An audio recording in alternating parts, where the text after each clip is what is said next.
అందరికీ నమస్కారం అండి. బాగున్నారు కదా? తెలంగాణకి సంబంధించినటువంటి ఒక తెలుగు కుర్రాడు రీసెంట్‌గా అమెరికా జైల్లో ఆత్మహత్య చేసుకోవటం అనేది జరిగింది. దాని గురించి నేను ఈ వీడియోలో డీటెయిల్స్ చెప్తాను.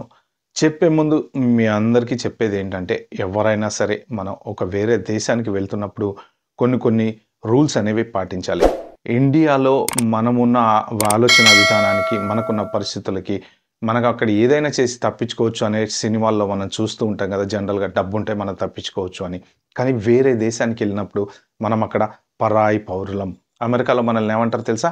ఏలియన్స్ అంటారు. ఏలియన్స్ అంటే ఏంటంటే వేరే గ్రహం నుంచి వచ్చినటువంటి వాళ్ళు.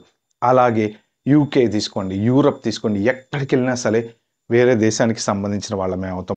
ఎస్పెషల్లీ నేరం చేయటం అనేది మన దేశంలో మనం చేసిన తప్పే, పక్క దేశానికి వెళ్లి చేసిన తప్పే. సో, అలాంటి ఆలోచనలు మీ మనసులో రానివ్వకండి. రీసెంట్‌గా చూసుకుంటే 'నిమిష ప్రియ' అనేటువంటి అమ్మాయికి ఉరిశిక్ష పడిన విషయం మీరు చాలా మీడియా మాధ్యమాల్లో చూసే ఉంటారు. రీసెంట్‌గా చూస్తే ఒక మన ఇండియన్ లేడీ షాప్ లిఫ్టింగ్ కేసులో దొరికింది. ఇప్పుడు జైల్‌లో ఉండాల్సొచ్చింది. ఇలాంటి కేసులు వందలు. రీసెంట్‌గా మన ఇండియన్ ఎంబసీ రిలీజ్ చేసినటువంటి డేటా ఒకటి చూసుకుంటే గనక 600 మందో ఎంతమందో ఫారిన్ జైళ్ళల్లో ఉన్నారంట. చాలామంది సూసైడ్‌లు గూడా చేసుకున్నారట. సో, ఏదైనా సరే మీరు పరాయి దేశం వచ్చేటప్పుడు మాత్రం మీరు లైట్ తీసుకోకండి. ఎస్పెషల్లీ ఇంకొక వెరీ ఇంపార్టెంట్ విషయం నేను మీకు చెప్తా. అందరూ గుర్తుపెట్టుకోండి. అమెరికాకి, యూరప్‌కి, యూకేకి, ఆస్ట్రేలియాకి ఎళ్ళాలనుకుంటున్న యువత గుర్తుపెట్టుకోవాల్సిన వెరీ ఇంపార్టెంట్ విషయం. మైనర్ గర్ల్, మైనర్ గర్ల్‌కి పొరపాటున గాని మీరు బ్యాడ్ థాట్స్‌తో మెసేజ్ పెట్టినా, వాళ్ళని బెదిరించినా, వాళ్ళని ఎటువంటి రకంగా ఏదైనా సరే వాళ్ళకి ఇబ్బంది కలిగేటువంటి పని చేసినా చాలా సీరియస్‌గా తీసుకుంటారు. మీకు చాలా సింపుల్ ఎగ్జాంపుల్ చెప్తా. ఒక సినిమాకి మనకి సర్టిఫికేట్ ఇస్తారు. Age certificate 12 years, 15 years, 18 years అలాగా. రీసెంట్‌గా వచ్చినటువంటి 'హిట్ 3' సినిమాకి గూడా ఏదో 15 ఇయర్స్ సర్టిఫికేట్ ఇచ్చినట్టున్నారు. బిలో 15 ఇయర్స్ పిల్లల్ని అబ్రాడ్‌లో రానివ్వరు. మొహమాటం ఏం లేదు. కానీ ఇండియాలో చిన్న పిల్లల్ని సంకనెత్తుకొని గూడా తీసుకెళ్తూ ఉంటారు సినిమాలకి. అలా ఉంటాయి ఇక్కడ చట్టాలు. సో, ఫారెన్‌లో చట్టాలతోటి ఎవ్వరు గేమ్స్ ఆడొద్దు. ఎస్పెషల్లీ మైనర్ గర్ల్స్ తోటి అస్సలు గేమ్స్ ఆడొద్దు. ఇంకా మన టాపిక్‌లోకెళ్ళే ముందు నా ఛానెల్‌కి ఎవరైనా ఫస్ట్ టైమ్ వచ్చినట్టుంటే ప్లీజ్ అండి సబ్స్క్రైబ్ చేసుకోండి. అలాగే నా వీడియో నచ్చితే మాత్రం లైక్ చేయండి, షేర్ చేయండి. ఇప్పుడు అసలు మనం ఏం జరిగిందనేది తెలుసుకుందాం. 10 సంవత్సరాల క్రితం అమెరికా వచ్చినటువంటి తెలంగాణ కుర్రోడు, జనగాంకి సంబంధించినటువంటి ఒక వ్యక్తి. పేరు అవి నేను ప్రస్తావించను. ఆ లింక్ అనేది కింద మీకు షేర్ చేస్తా. మీరెళ్లి డీటెయిల్స్ అన్ని చదువుకోండి. అతను చదువుకోవడానికి వచ్చాడు. కొంతకాలం అలా గడిచింది. జాబ్ వచ్చింది. పెళ్లి చేసుకున్నాడు. హ్యాపీగా ఉంటున్నాడు. ఒక 2, 3 ఇయర్స్ అయినట్టుంది పెళ్లై. ఇతనికి ఒక బ్యాడ్ వెబ్‌సైట్స్ చూసేటువంటి అలవాటుంది. ఆ అలవాటు కొంత అడిక్షన్‌గా మారి చివరికి స్నాప్‌చాట్‌లో మైనర్ గర్ల్స్‌కి మెసేజ్‌లు పెట్టడం మొదలుపెట్టాడు. ఆ తర్వాత ఇతను కొన్ని న్యూడ్ ఫోటోలు పంపించడము, లేపోతే వాళ్ళని పంపించడం అని ఇలా కొంత డిస్కషన్ అనేది వాళ్ళకి నడిచింది. ఆ తర్వాత ఎప్పుడైతే ఇతని దగ్గరికి ఆ ఫోటోలొచ్చాయో వాళ్ళని జనరల్ భాషలో చెప్పాలంటే ఎక్స్‌ప్లాయిటింగ్ మైనర్ గర్ల్స్ అనేది న్యూస్‌లో దాంట్లో ఉందనమాట. బట్ దాన్ని విడమర్చి మనం చెప్పుకోవాలి అంటే వాళ్ళకి బ్యాడ్‌గా మెసేజ్‌లు పెట్టడము, వాళ్ళ దగ్గర నుంచి ఏదో ఎక్స్‌పెక్ట్ చేయడము, మీ ఫోటోలు పబ్లిక్‌లో పెడతాను, లేకపోతే మీ ఇంట్లో పేరెంట్స్‌కి పంపిస్తాను, లేకపోతే ఇలా వాళ్ళని వేధించడం అనేది మొదలుపెట్టాడని చెప్పేసి దాంట్లో ఉంది. ఆ తర్వాత ఆ పిల్లలు ఎవరైతే ఉన్నారో వాళ్ళు కొంత జనరల్‌గా ఎవరైనా సరే ఇలాంటి పరిస్థితుల్లో మనం మానసిక వ్యధకి గురవుతూ ఉంటారు.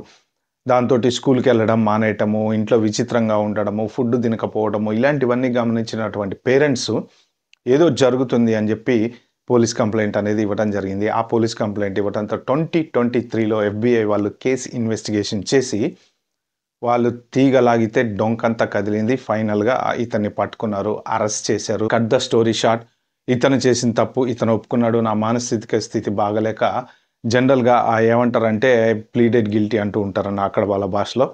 సో, ఇతను నేరం ఒప్పేసుకుంటే ఏంటంటే జైలు శిక్ష అనేది తక్కువ పడుతుందని జెప్పేసి కొంతమంది జనరల్‌గా నేరం ఒప్పేసుకుంటూ ఉంటారు. అతను ఈ నేరం ఒప్పుకున్నాడు. ఫైనల్‌గా 2024 ఏప్రిల్‌లో అతనికి జైలు శిక్ష 35 సంవత్సరాలు ఫెడరల్ జైల్‌లో శిక్ష అనేది పడింది. అలాంటి జైళ్ళల్లో ఏంటంటే జనరల్‌గా మీరు టీవీ సీరియల్‌లో చూసే ఉంటారు కదా! వెబ్ సీరీసుల్లో గాని, లేకపోతే సినిమాలలో గాని, ఆ జైల్‌లో ఏంటంటే కొంత కరడుగట్టినటువంటి మనుషులుంటూ ఉంటారు. చాలా ఇంగ్లీష్ సినిమాల్లో చూపిస్తారు. లేదంటే ఎవరైనా ఒక్కసారి ఎళ్లి 'ప్రిజన్ బ్రేక్' అని ఒక టీవీ సీరీస్ ఉంది. అది చూడండి మీకు తెలుస్తుంది. అక్కడేంటంటే మాదక ద్రవ్యాలకు సంబంధించిన వాళ్ళు, హత్యలు చేసిన వాళ్ళు, కరుడుగట్టినటువంటి పెద్ద పెద్ద నేరస్తులు, వాళ్ళ సైకాలజీ గూడా డిఫరెంట్‌గా ఉంటుంది. అలాంటి వాళ్ళుంటారనమాట. అలాంటి వాళ్ళ అండ లేకుండా అక్కడ బతకలేము. అదొక విచిత్రమైన ప్లేస్ అనమాట. అలాంటి జైల్లోకి ఎళ్ళడం అనేది. అది దురదృష్టకరం. ఆ దురదృష్టవశాత్తు ఇతనికి జరిగింది. అలాంటి పరిస్థితుల్లో ఇతను మరి ఏమనుకున్నాడో ఏమో ఆత్మహత్య అయితే చేసుకున్నాడు. 35 సంవత్సరాలు జైల్‌లో ఉంటే ఇంకా ఆల్‌మోస్ట్ లైఫ్ అయిపోయినట్టే గదా! మరిగ దానికి భయపడి చేసుకున్నాడు. అయితే ఎలా చేసుకున్నాడు, ఏంటి అనేది మాత్రం తెలీదు గానీ జూలై 26 తారీఖు ఇతను ఆత్మహత్య చేసుకోవటం అనేది జరిగింది. దీని గురించి ఇంకా పూర్తిగా డీటెయిల్స్ అయితే ఎక్కడ బయటికి రాలేదు. ఎందుకు ఆత్మహత్య చేసుకున్నాడు? ఎలా చేసుకున్నాడు? ఏం చేసుకున్నాడు? కేవలం ఏంటంటే ఎఫ్‌బీఐ కేస్ ఇన్వెస్టిగేషన్‌లో తెలిసింది. అతను ఆ ముగ్గురు అమ్మాయిలతో పాటు ఇంకా 19 మంది అమ్మాయిలకు ఇలానే మెసేజ్‌లు పెట్టి బెదిరిచ్చాడు అనేటువంటి విషయం తోటి వాళ్ళు చాలా సీరియస్‌గా తీసుకున్నారు. ఫ్రెండ్స్ ఈ కథలో మీరు తెలుసుకోవాల్సిన నీతి ఏంటి అంటే ఫారెన్ వచ్చేటప్పుడు మాత్రం మీరు చాలా ఆలోచించండి. అక్కడ చట్టాలు చాలా స్ట్రాంగ్‌గా ఉంటాయి. డబ్బులిచ్చి తప్పించుకోవటం అనేది కుదరదు. అంత సింపుల్‌గా డబ్బున్నోడు ఏదైనా చేయొచ్చు. కార్‌లతో గుద్ది పారిపోవచ్చు. డబ్బులు పడేస్తే మనం బయటికి రావచ్చు. ఇలాంటి ఆలోచనలు మాత్రం మార్చుకోండి. అది అవ్వదు. ఒక్కసారి ఫారెన్‌లో గనక మీరు చిన్న తప్పు చేసినా, పెద్ద తప్పు చేసినా శిక్షలు భయంకరంగా ఉంటాయి. జనరల్ అక్కడ శిక్షలు చూసుకుంటే ఎలా ఉంటాయంటే 30 ఏళ్ళు, 40 ఏళ్ళు, 50 ఏళ్ళు రీసెంట్‌గా ఒక 2 ఇయర్స్ బ్యాక్ కేస్ చూసుకుంటే 35,000 సంవత్సరాలు జైలు శిక్ష విధించారు. ఒక్కొక్కసారి 108 సంవత్సరాలు అంటారు. 250 సంవత్సరాలు అంటారు. అంటే ఇన్ని రోజులు వాళ్ళు బతకరు. కానీ ఒక్కొక్క శిక్షకి ఇన్ని సంవత్సరాలు అనేది జనరల్‌గా ఉంటుందన్నమాట అక్కడ. 6 తప్పులు చేసిన వ్యక్తికి ఒక్కొక్క తప్పుకి 5,000 సంవత్సరాల లెక్కన 35,000 సంవత్సరాల శిక్ష విధించారు. 35,000 సంవత్సరాలు ఎవడు బతికాను. బట్ జనరల్‌గా అలా ఉంటాయన్నమాట శిక్షలు. కానీ పార్కింగ్ టికెట్లు లేకపోతే చిన్న చిన్న కారు ఈ థెఫ్ట్‌లో ఇలాంటివైనా సరే, ఏదైనా సరే చివరికి చిలికి గాలివాన కోర్ట్‌కెళ్ళి మనము ఒక దేశానికెళ్ళినప్పుడు వాళ్ళ లాస్ రెస్పెక్ట్ చేయాలి. అట్లని జెప్పి మన దేశంలో మనం ఇష్టం వచ్చినట్టు ఉండాలని కాదు. ఎక్కడున్నా సరే యాస్ ఎ సిటిజన్ మనకు ఆ దేశము బతకటానికి మనకు ఇంత సోర్స్ ఇచ్చింది గాబట్టి, ఆ దేశానికి ఉన్నటువంటి లాస్‌ని అది మన దేశంలో మనమైనా సరే, పక్క దేశానికెళ్ళినా సరే కంపల్సరీ రెస్పెక్ట్ చేయాలి. రీసెంట్‌గా చూసుకుంటే 'నిమిష ప్రియ' అనేటువంటి ఆ అమ్మాయి యాక్చువల్‌గా మానసికంగా తను చాలా సఫర్ అయింది. బట్ అక్కడ ఆ దేశంలో వాళ్ళు ఆలోచించింది ఏంటి అంటే ఈ అమ్మాయి ఆ లోకల్ సిటిజన్ ఎవరైతే ఉన్నారో అతనికి ఏదో ఒక ఇంజెక్షన్ ఇవ్వటము, అతను ఓవర్ డోస్ అయి చనిపోవటము, తర్వాత బాడీని పార్ట్‌లు పార్ట్‌లుగా చేసి వాటర్ ట్యాంక్‌లోనో ఏదో ఏసారని చెప్పేసి న్యూస్‌లో ఉంది.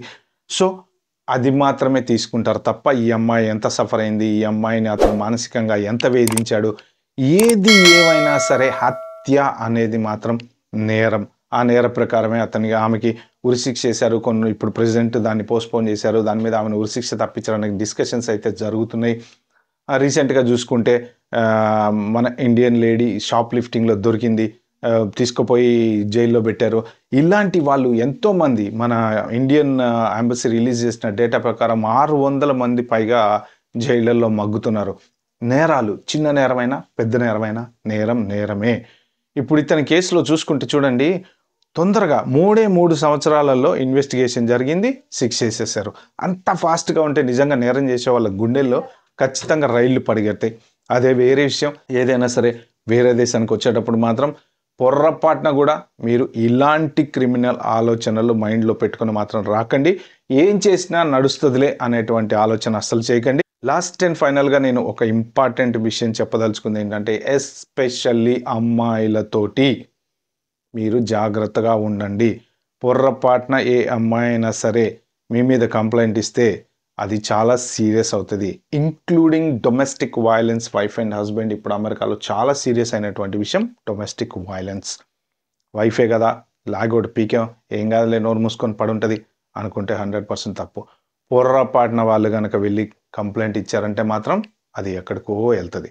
ఓకే ఫ్రెండ్స్ ఇది వీడియోలో నేను షేర్ చేసుకుందాం అనుకుంది. వీడియో మీకు నచ్చినట్టుంటే ప్లీజ్ అండి like, share, subscribe to my channel. Thank you.